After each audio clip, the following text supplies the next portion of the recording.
Hi, welcome to Nina in the Kitchen, where today I wanted to make a whole wheat bread that is very easy. This is a great bread for beginners.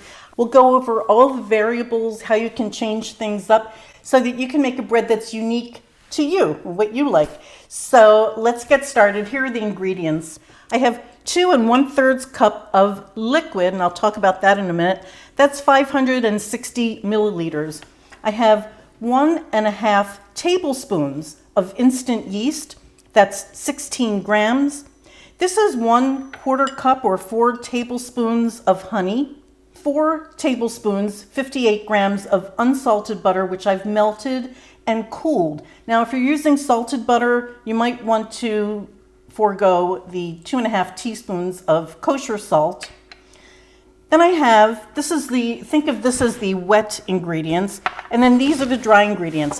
This is 1/2 cup, 54 grams of toasted wheat germ, 3 cups, 466 grams of a whole wheat flour. This is a white whole wheat. And then we're going with another 3 cups of all-purpose flour. That's 390 grams of all-purpose flour. So now let me just talk about these products quickly. This is actually, as you can see, it's not water, and it might look kind of like a liquidy milk. I made butter, and I will post that video. I made butter, and the byproduct of butter is buttermilk. When I finished making butter, I had about 12 ounces, about 400 milliliters of the buttermilk, and to that I added water just to bring it up to the volume that I needed for the bread. So that's one variable. You can use just water.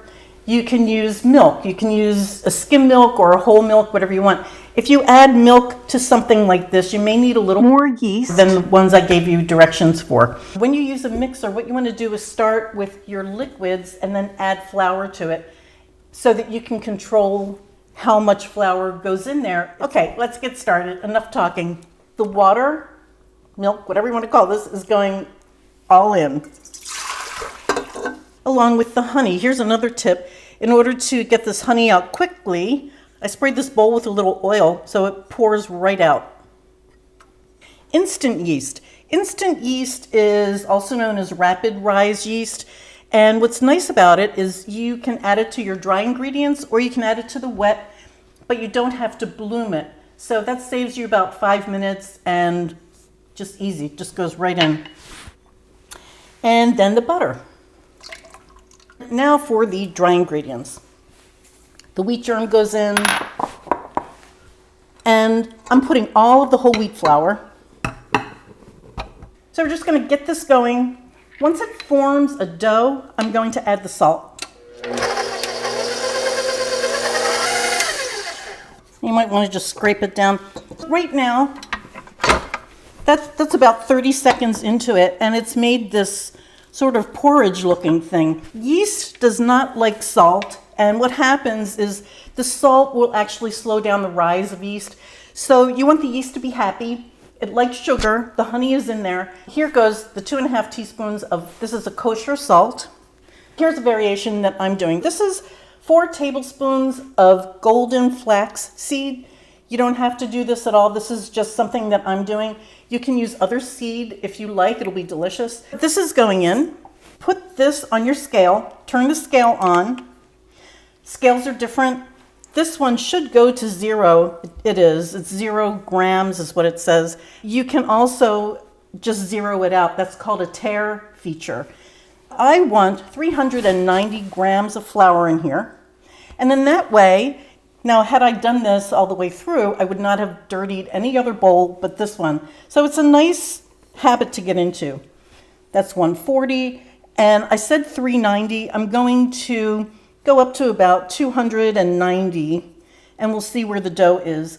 Now that the flour is in here, I'm holding back on a little bit of flour, but at this point, I'm just going to let this run on medium speed for 8 minutes. This is 1.5 minutes into the process. This has already formed a dough ball, so we have another 7 minutes to go. Okay, this is actually been 6 minutes, but I wanted to show you a few things. First off, This bread, or this dough I should say, is rather sticky. If I put my hand in there and I take it out, you see I have little residue here.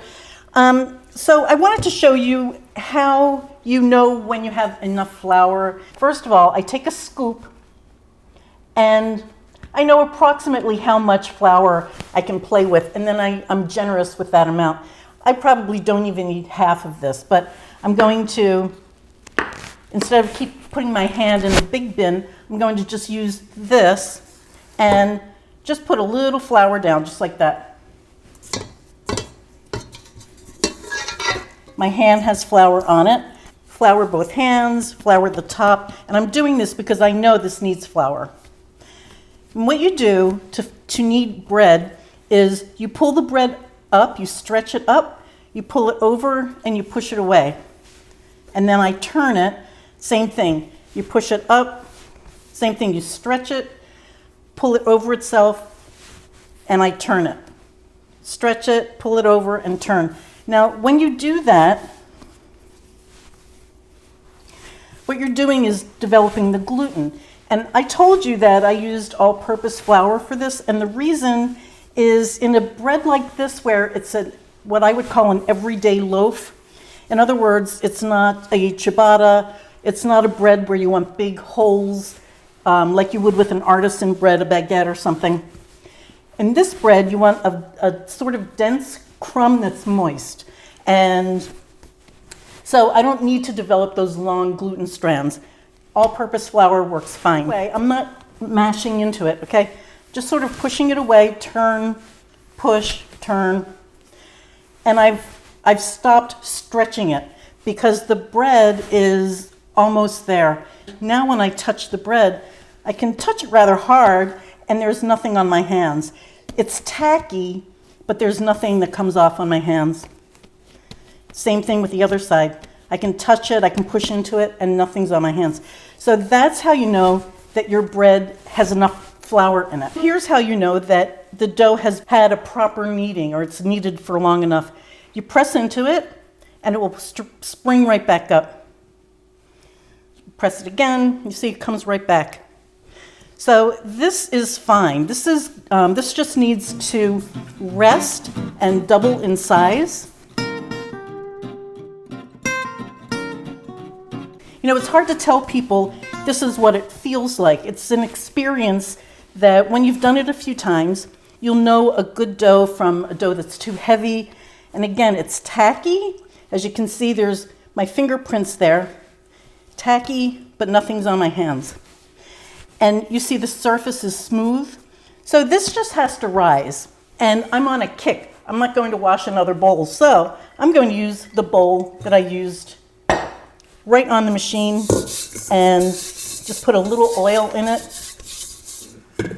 And the idea for covering it when you let the bread rise, you just don't want a draft to come blow over this. And what would happen then is if you have a steady draft in a room, your bread rises kind of crooked because that breeze will chop down the ability for your bread to really bloom properly. This dough is in an oiled bowl. I put it in, I flip it over. So now there's a little oil on top, and that's a little extra insurance that this will not get a crust. And then the other thing that you do is you cover the bowl. It doesn't matter what you cover it with. It could be a towel, it could be plastic wrap, whatever you have. I'm just using this lid, and in about an hour, this will double in size and we'll move on. Okay, we are back. Wow, that grew. Now from here on, I do not put flour down on the counter. The counter is clean, it's dry. This is just a light olive oil. You can use whatever oil you like. I oil my hands and the surface, then just pour this out onto that spot. You just want to press the gases out of here and then cut it in half because this will be 2 loaves. I have 2 pans back here that have been prepped just with a baking spray. And now this goes into sort of a rectangle that is about 1 inch thick. And I'm just going to shake it. You can use a rolling pin. You want to make sure that both sides are sort of nice and smooth. And then you can start at the bottom or start at the top, it doesn't matter. You just roll and pinch. And that's just to seal this up so that it doesn't come apart as you bake it. And then the last section of it right there, I get my pan to see how wide this is going to end up. So I have a couple of inches, I just fold it over.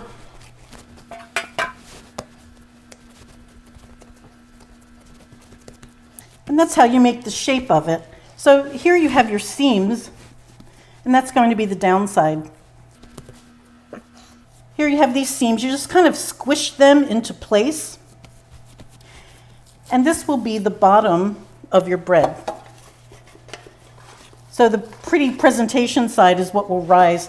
And you just want to make sure that everything is basically the same width and length. And I'll do that again. And if you'll notice, I used 1.5 tablespoons of yeast. That's a lot of yeast, but the reason is because this is a wheat bread, and any whole grain bread is denser than a white flour. And so you need that lift. You want this to rise and be puffy and beautiful for a sandwich bread. So that's why there's so much yeast in there. Now that this is shaped, you're going to let it rise again. The second rise takes a lot less time than the first one does. So this should take 30 to 40 minutes to come up and be puffy and beautiful. I have the oven temperature going up to 375, so that is going up while this is rising. Well, I wanted to show you this bread along the way as it's growing. This has been 20 minutes, and it can still go longer. And the way that I know that is when you press into it, it springs right back. Do you see that? And I can tell you that no one can tell you exactly how long this will take or even what the texture is like. Again, this is an experience thing, but this can still go further and spring higher. So I'm going to leave this for another 10 minutes and test it again. Well, I would say these are ready. And the way that you can tell, if you press in on this, it springs back, but slowly. The reason that you want it to spring back at all is because when you put this in the oven, what happens is something called oven spring. You put this in and the heat from the oven poofs this up a little bit. So this will be bigger than it is right now. If you wait until you put your knuckle in there and it sinks in, that's what I call overproofed, because it has nowhere else to go. It's not going to spring back in the oven. It goes in the oven, it blows up, and then it crashes in on itself. And then you have like a pocket of air and a very dense bread. It's still good. So you can't mess this up. Just make toast out of it. No one's going to walk away from homemade bread. It's delicious.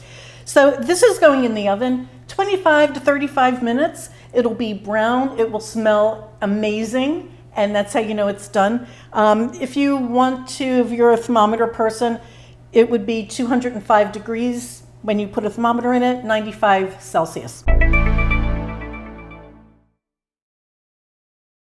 Here we are. Finally, the bread is ready to be eaten. I have my homemade butter here, so I'm looking forward to this. One thing that I did want to mention is that if you don't score the bread, and I didn't do that intentionally to show you this, scoring bread is where you slash it. And typically I would have gone right down the center, but I wanted to show you, if you don't do that, this is what happens. And on this loaf, I don't really care, but it will open up wherever it wants to. Here's another one. When you put the bread into the oven and it does that oven spring thing, it can tear, and it can tear randomly.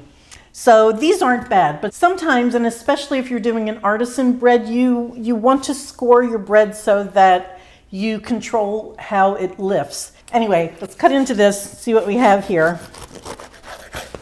Oh, that's nice. Here's the crumb. It's nice and moist, but it's light and fluffy. It's still springy. That'll be nice and chewy. Oh, it's really good. The use of honey in the bread will keep it moist. You want to either freeze this or eat it right away, or, there's no preservatives in it. So just be careful how long you leave it out. And the day that you make the bread, you can keep it fresh because this will start staling almost immediately. You can keep it fresh just by keeping it face down on your chopping block. That's it. That's the wheat bread. I hope you make this. I hope you enjoy it. That bite that I had was really good. Come back. I have more stuff. Bye, guys.